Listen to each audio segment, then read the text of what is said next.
Selanjutnya, saya akan menerangkan pasal tentang perkara-perkara yang memperbolehkan orang melakukan tayamum sebagai ganti taharah.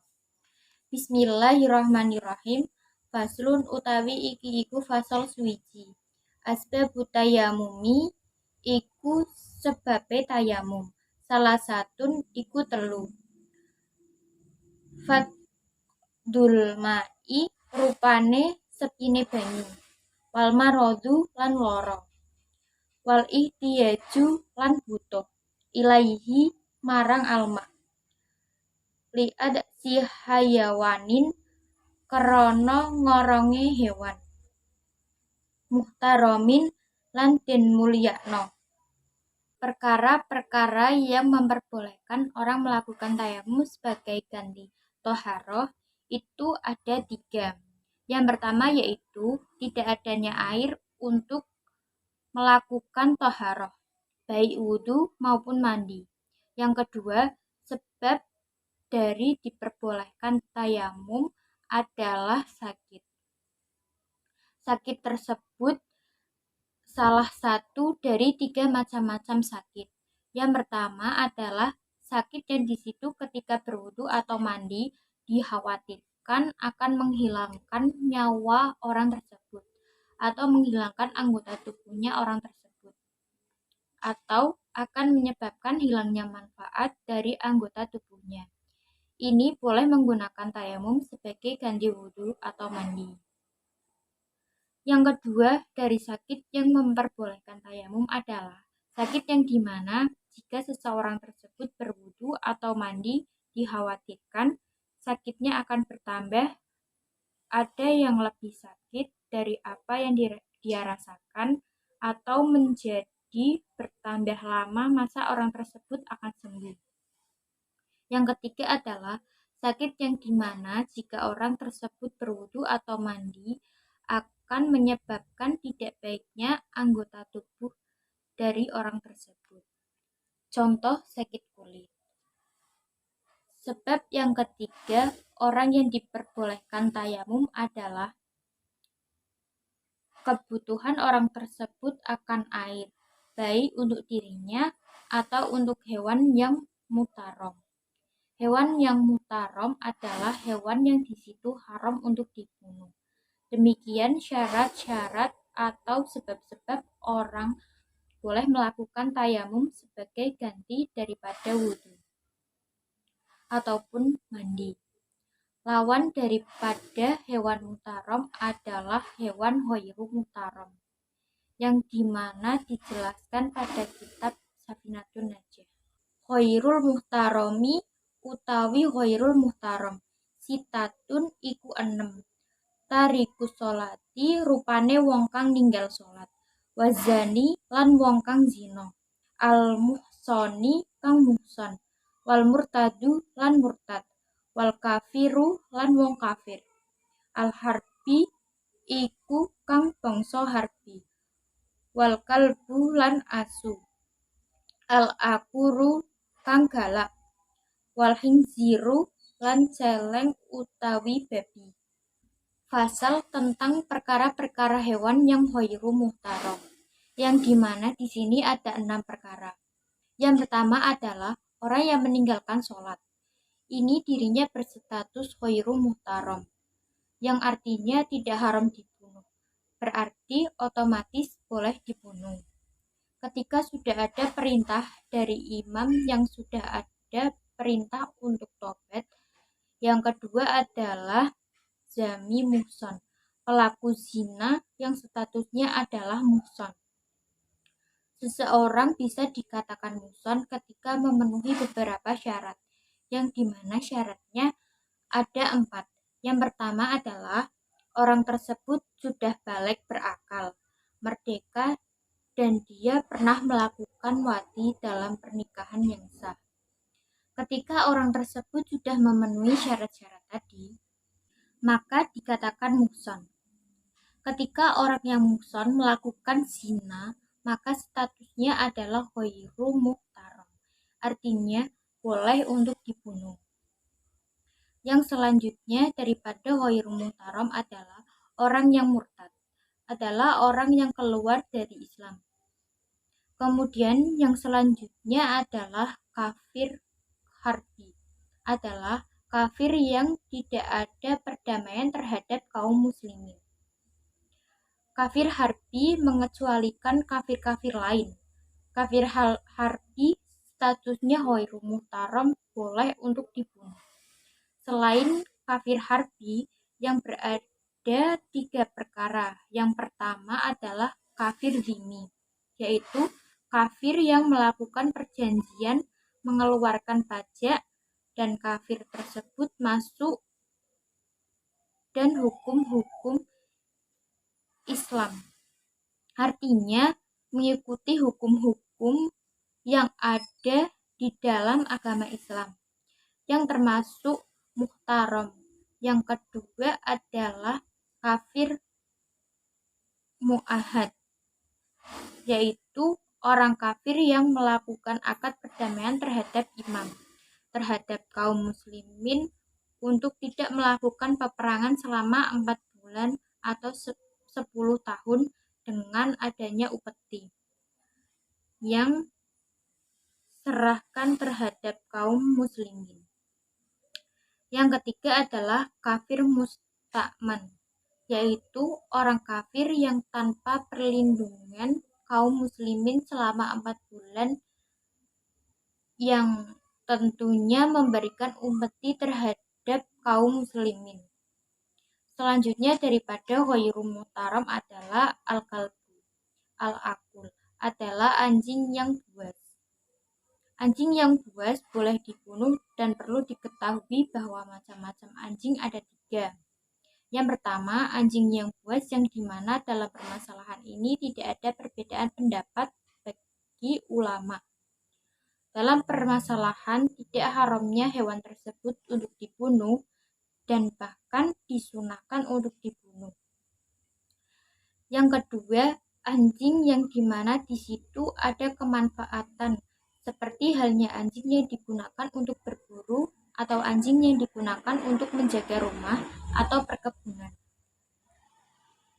Ini ulama tidak ada perbedaan pendapat bahwa anjing tersebut termasuk anjing yang muhtaram, yang haram dibunuh. Yang ketiga, anjing yang tidak ada manfaatnya dan yang pada umumnya palasan atau tidak memiliki pemilik. Ini hukumnya haram, sehingga haram untuk dibunuh. Yang selanjutnya adalah babi. Babi termasuk hewan yang dianggap kotor. Nabi Muhammad SAW, nabi-nabi yang dulu juga menjelaskan bahwa babi ini sunnah untuk dibunuh, baik babi disebut babi yang buas maupun tidak. Menurut kaul muktamad bahwa babi yang buas wajib untuk dibunuh.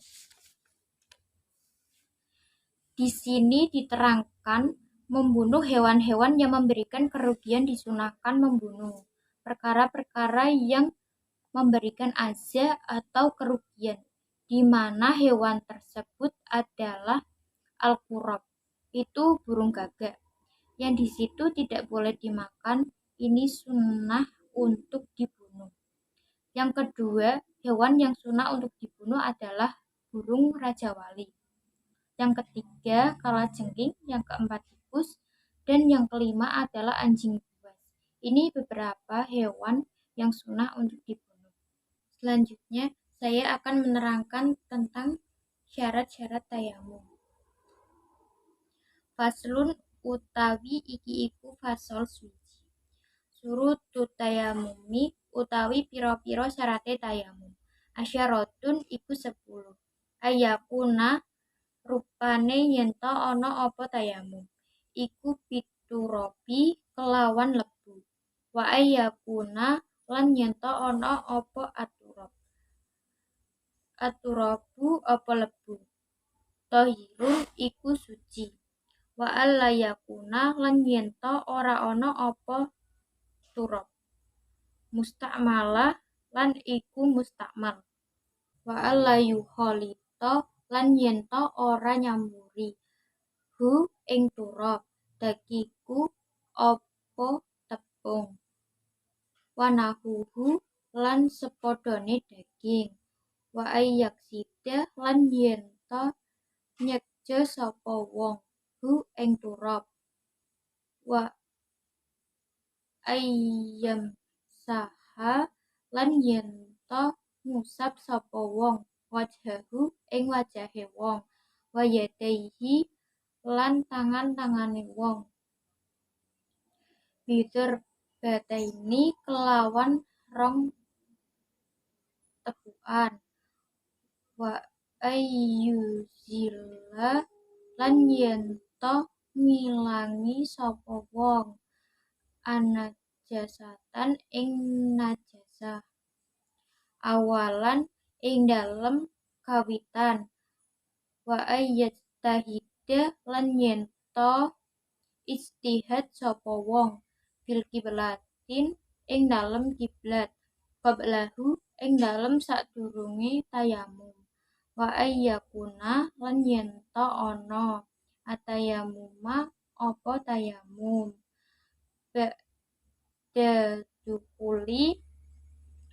ba'da duhulil waktin iku ing dalem sakwuse manjinge wektu, wa ayya taimama lan arep yenta tayamum sapa wong likuli fardin kaduwene saben fardu. Dalam pasal ini menjelaskan tentang syarat-syarat tayamum yang dimana ada 10. Yang pertama menggunakan debu, yang kedua memakai debu yang suci, berarti debu yang mutanajis yang terkena najis tidak diperbolehkan untuk tayamum. Yang ketiga tidak debu mustakmal. Mustakmal itu berarti debu yang sudah pernah digunakan untuk tayamum tidak bisa digunakan untuk tayamum lagi, karena syarat daripada tayamum debunya harus debu yang tidak mustakmal. Yang keempat adalah debunya tidak tercampur dengan perkara lain seperti tepung atau kapur ataupun yang lainnya.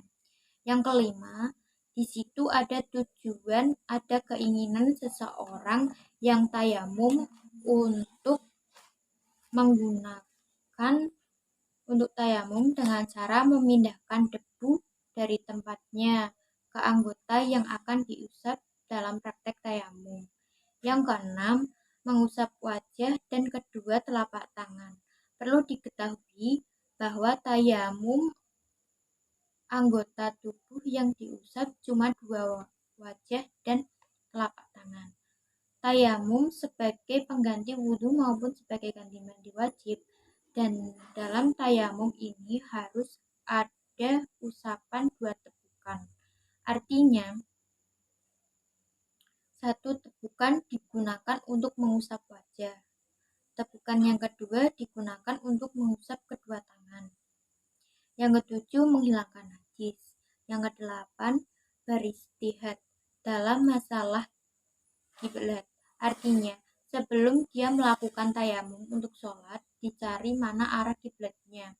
Ketika sudah istihad, baru orang tersebut melakukan tayamum. Yang kesembilan, setelah masuk waktu sholat. Jika waktu sholat belum masuk, maka orang tersebut tidak boleh atau tidak sah melakukan tayamum, karena tayamum merupakan toharoh yang darurat. Sedangkan darurat ini bisa dianggap, bisa diperhitungkan ketika sudah masuk waktu sholat. Yang terakhir adalah orang tersebut melakukan tayamum setiap melakukan perkara fardu. Artinya fardunya fardu ain. Selanjutnya pasal menerangkan tentang rukun-rukun tayamum.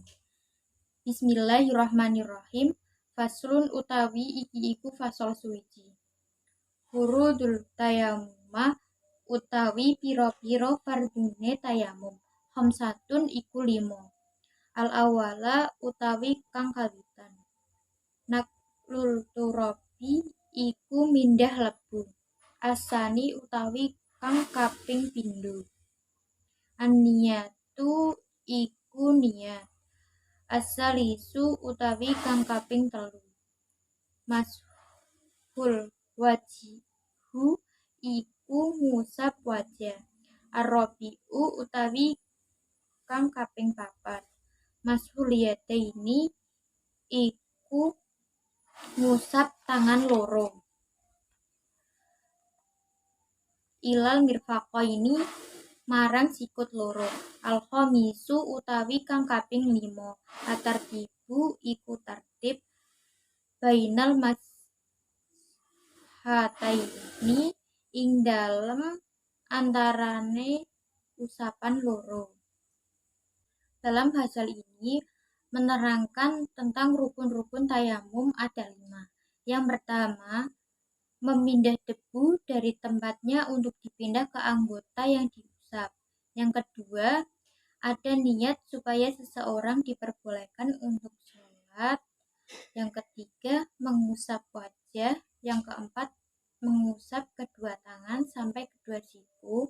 Yang kelima adalah tertib di antara dua usapan. Artinya, di situ mengusap dulu, setelah itu mengusap kedua tangan. Yang selanjutnya, perkara-perkara yang membatalkan tayamum. Faslun utawi iki iku fasal suwiji. Mubtilatul tayamumi utawi pira-pira kang batalake tayamum. Salah satu iku telu. Ma rupane perkara. Abtola kang batalake apa ma. Al-wudu'u ing wudu. Waridatu lan murtad. Watauhumul ma'i lan yono anane banyu. In tayammama lamun tayamum sapa wong. Li faqdihi krana kasepen alma. Dalam pasal ini menjelaskan tentang perkara-perkara yang membatalkan tayamum itu ada 3. Yang pertama adalah semua perkara yang membatalkan wudu, seperti keluarnya perkara sesuatu dari bubul atau dubur. Yang kedua, hilang akal sebab tidur atau gila. Kemudian bersentuhan antara laki-laki dan perempuan yang sudah masuk umur balik. Terus menyentuh kemaluan dengan telapak tangan dan seterusnya. Ini termasuk perkara yang membatalkan tayamum. Yang ketiga adalah murtad atau keluar dari Islam. Yang keempat adalah menyangka adanya air. Jika tayamumnya karena tidak menemukan air, kalau tayamumnya karena sakit ataupun yang lainnya, maka di situ tidak batal meskipun terdapat air, karena alasan dia tayamum bukan karena air, tetapi karena perkara-perkara yang